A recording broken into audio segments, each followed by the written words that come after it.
All right, ladies, let's take a look at the three parts. So as an empowerment coach, we use this in empowerment coaching in order to get women to a place of greater emotional intelligence and being able to raise their vibrational or energetic emotional frequency. Because if we don't have that and we're living down there, we're going to get results down there.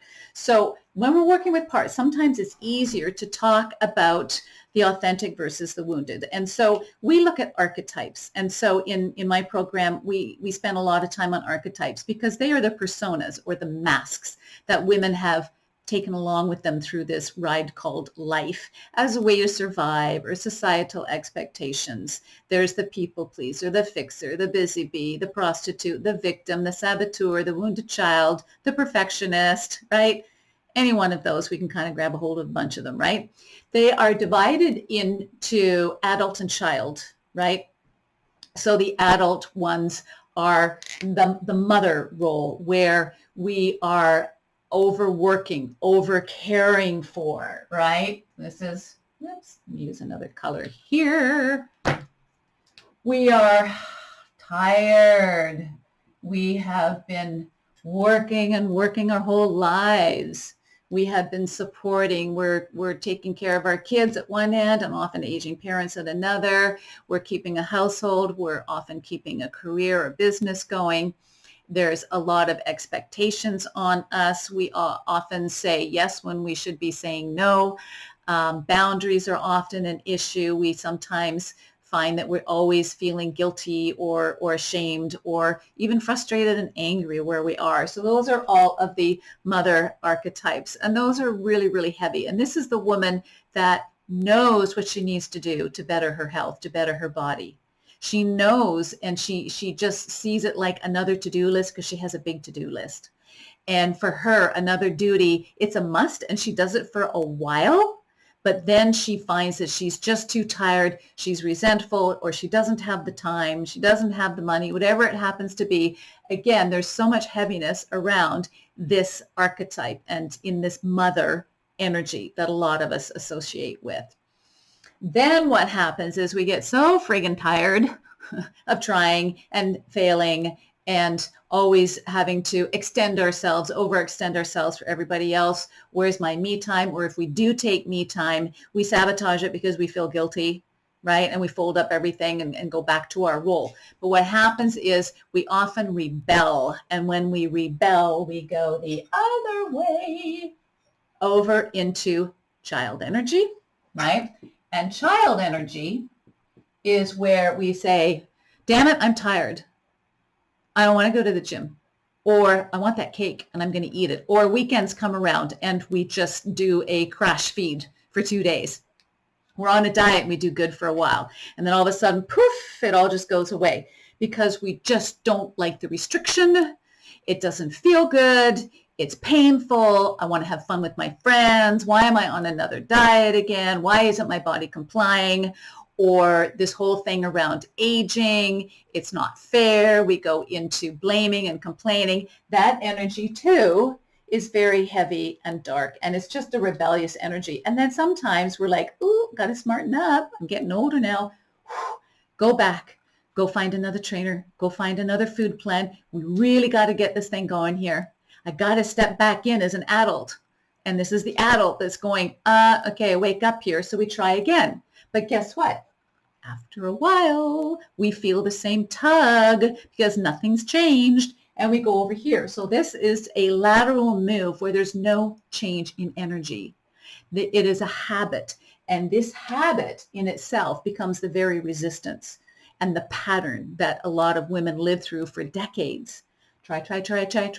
Oh, screw it. Let's just throw caution to the wind. Ooh, let's go back. Try.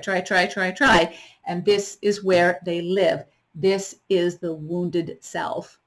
This is being checked out from our emotional resources. Not to say they don't feel, because they do feel, but the feelings that they're feeling are not empowered and enlightened feelings. So what we need to do is break that chain, break the pattern, and create a new way.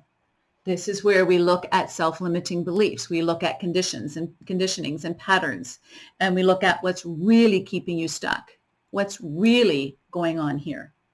We go into the emotional landscape. We start looking at where you're resonating. What is the story behind that? Well, I always fail. Is that true? Have you failed as a mother? You've maintained a house. You've maintained a job. You've raised 3 kids. Is that true? Well, no, I always fail at that. What's underneath the failure? What is the feeling? Unworthiness. Don't deserve it, right? Once we get to that place, we're giving the feelings validation. This is what scares people, guys. But unless you do, they're going to stay there anyways. And then all the different events and circumstances just pile on top of that feeling of unworthiness and make it bigger and bigger and bigger. And then it's never about one event. It's just this big, massive pile of, oh, the body goes, I know that feeling. I'll throw that in there too. And you've got this big mound of guilt or shame or unworthiness or anger or frustration, whatever it is, because like attracts like. So unless you feel it and clear it out, it's going to stay there. And this is where the empowerment coaching is vital. And we're working from the heart, not the head. We're in the feeling of it. Because down here is in the head. Down here is in the wounded self.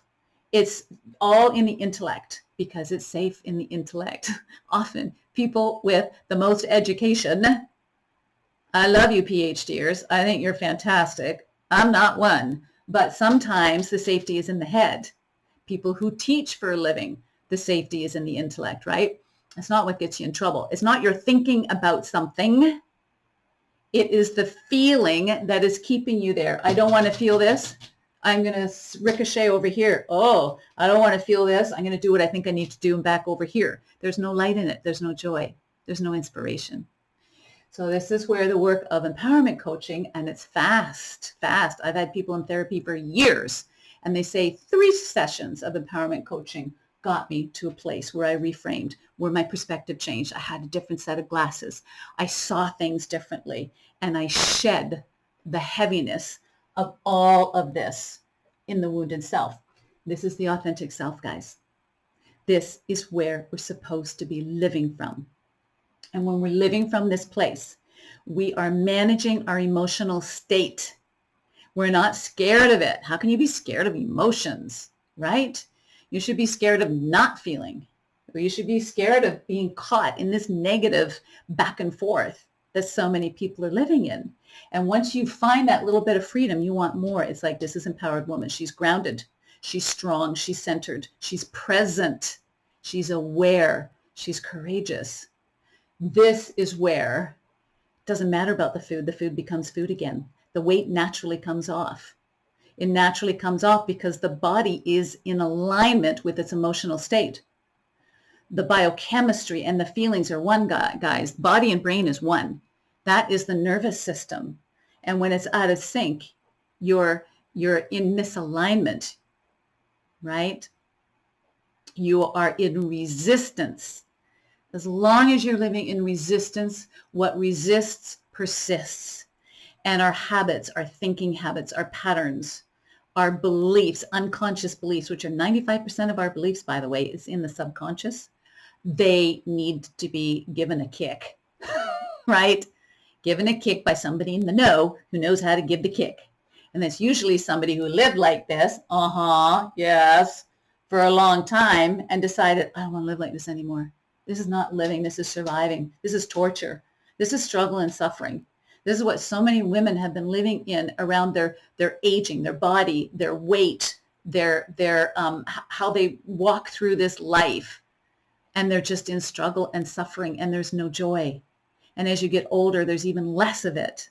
That's not how we're supposed to live. Most of you listening to this podcast are halfway through your life. It's time to get on with it, right? This is where we're supposed to live from.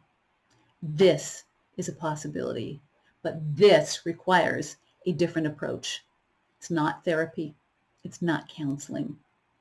It is weaving it into the fabric. And so this is why in my work and with my team, we weave in the fitness, the food, and the mindset as one. It's not what you do, because it's not outside of yourself. It's who you are.